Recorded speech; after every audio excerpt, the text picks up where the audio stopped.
1.5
நிமிஷம் ஓட்டுவீங்க.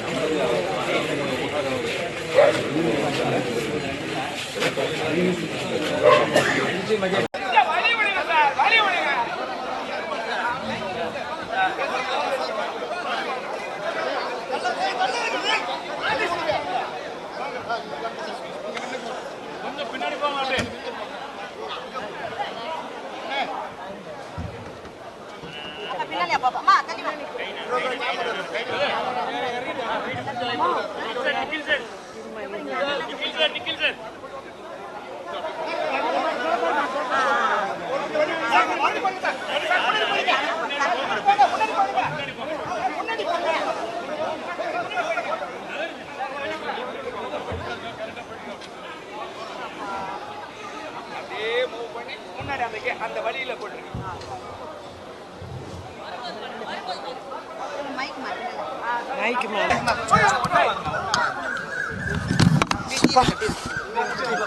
மைக் ஆச்சது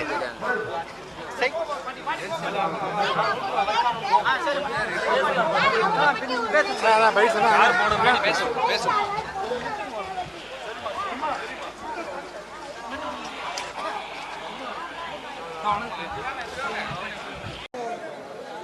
அவருடைய குருநாதர் பாரதி ராஜா இறந்து 2 வாரத்தில் பாக்யராஜ் இந்த கலைத்துறையை விட்டு போயிட்டாரு.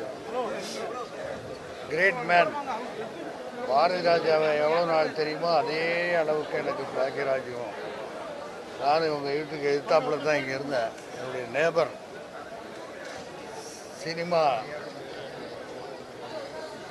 சினிமாக்காரங்க சொந்தக்காரங்க நாங்கள்லாம்.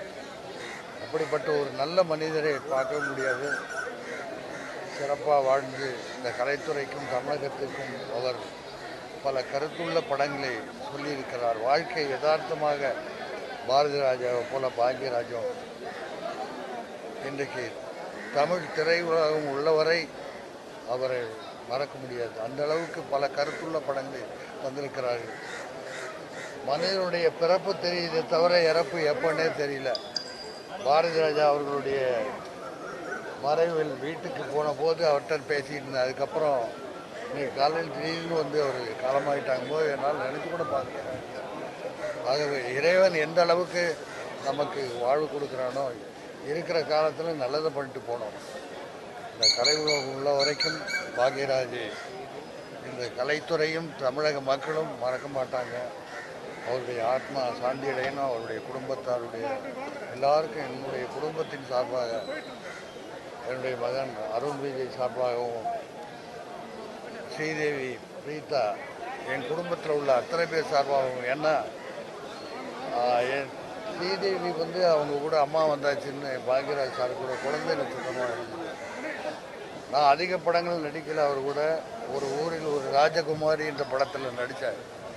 ஆனால் நடித்ததை விட நட்பாக இருந்த காலங்கள் நிறைய. அவர் ஆத்மா சாந்தி இறைவனை வேண்டிக்கிட்டு நன்றி. ஆமாம் ஆமாம் ஸ்டார்ட் பண்ணாமா?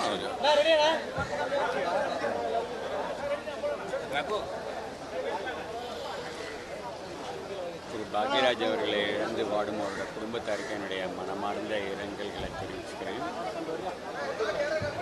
பாக்யராஜ் சார் வந்து எவ்வளோ அந்த வருத்தத்துலேருந்து மீண்டு வர்றதுக்குள்ள இந்த மாதிரி அவருக்கு ஒரு பெரிய வருத்தம் வந்து அவர் குடும்பம் எவ்வளோ பெரிய வருத்தத்தில் இருக்குது.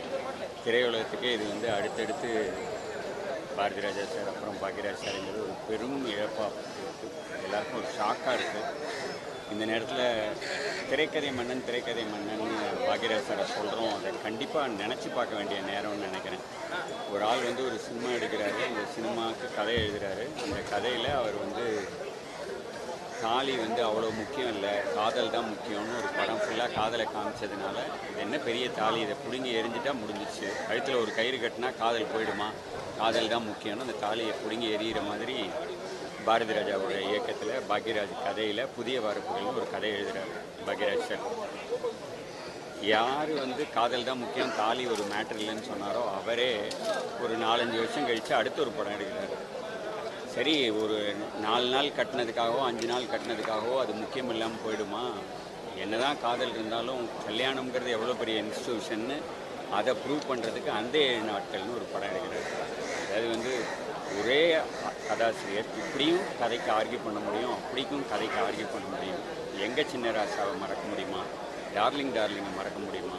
டார்லிங்கை பார்த்துட்டு பாரதி ராஜா சாரே ஆச்சரியப்பட்டார். முதல்ல அவருக்கு தெரியாது, பாரதி ராஜா சார் ரொம்ப நல்லா இருக்குன்னு இதை பாராட்டியிருக்காரு. அப்போ பாக்யராஜ் சார் சிரிச்சுட்டே சொன்னாராம், இது வந்து உங்கள் கதை தான் சார். என் கதையா? என்னடா அது என் கதை? என்ன படம் எடுத்திருக்கேன்னா 16 வயதில் தான் சார் எடுத்திருக்கேன். டாக்டர் கேரக்டர் தான். என்னென்ன கேரக்டர்னு அந்த 3 கேரக்டரை நீங்களே பொருத்தி பாருங்கள். அதாவது சாமர்த்தியம், திறமை, அது வந்து திரைக்கதையினுடைய மன்னர்னு சும்மா ஒரு பேர் வாங்கலை.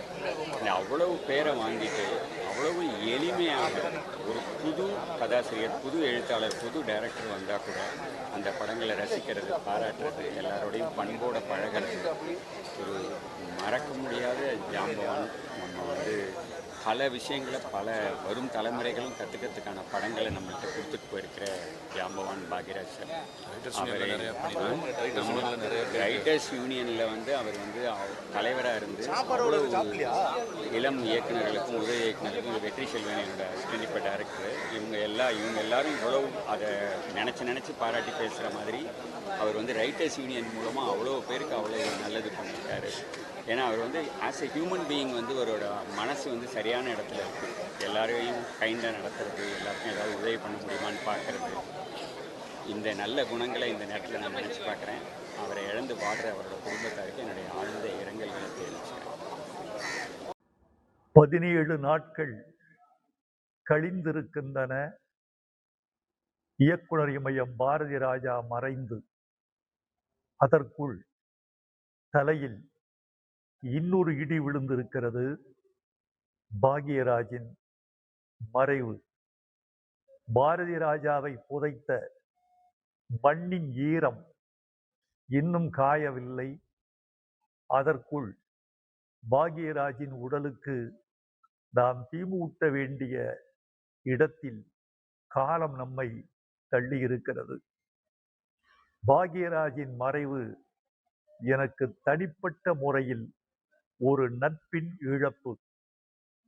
பாக்யராஜை நீங்கள் ஒரு தனி மனிதனாக மட்டும் கருதிவிடக்கூடாது. அவர் ஒரு பன்முக கலைஞர், கதாசிரியர், எழுத்தாளர், திரைக்கதை ஆசிரியர், இயக்குனர், இசையமைப்பாளர், முடிந்தால் ஒரு பாடலாசிரியர், நடிகர், இயக்குனர், தயாரிப்பாளர். கொங்கு மண்டலத்திலே பிறந்து ஒரு சாதாரண குடும்பத்தில் பிறந்து வளர்ந்து மிக எளிய வாழ்க்கை வாழ்ந்து விளிம்பு நிலை மக்களின் எல்லா துயரங்களையும் அனுபவித்த ஒரு கலைஞன் தன் ஒரே உடம்புக்குள் இத்தனை அவதாரம் எடுத்து வைத்திருந்தார் என்பது பாக்யராஜுக்கு பெரிய பெருமை. இத்தனை திறமைகள் கொண்ட ஒரு கலைஞன் தமிழகத்தில், குறிப்பாக கொங்கு மண்டலத்தில் இன்னொருவன் தோன்றுவதற்கு எத்தனை ஆண்டுகள் ஆகும் என்று நமக்கு தெரியாது. ஒரு உண்மையை உங்களுக்கு சொல்ல வேண்டும் என்று விரும்புகிறேன். பாரதி ராஜா குருநாதர், பாக்யராஜ் சீடன், இந்த 2 பேருக்கும் உள்ள உறவு என்பது எத்தகையது என்பதை பல பேர் அறிந்திருக்க முடியாது. 16 வயதினிலே தொடங்கி வரிசையாக 5-6 வெற்றிகள், எல்லாம் வெள்ளி விழா படங்கள் பாரதி ராஜா தமிழ்நாட்டுக்கு வழங்கியதற்கு பாக்யராஜ் என்ற மூளைக்காரனின் உழைப்பு மிக மிக மிக முக்கியம் என்பதை திரையுலகம் அறிந்திருக்க வாய்ப்பில்லை. திரைக்கதை என்ற அளவில் மட்டுமல்லாமல் வசனம் என்ற அளவில் பாக்யராஜின் வசனம் மிக மிக புதுமையானது.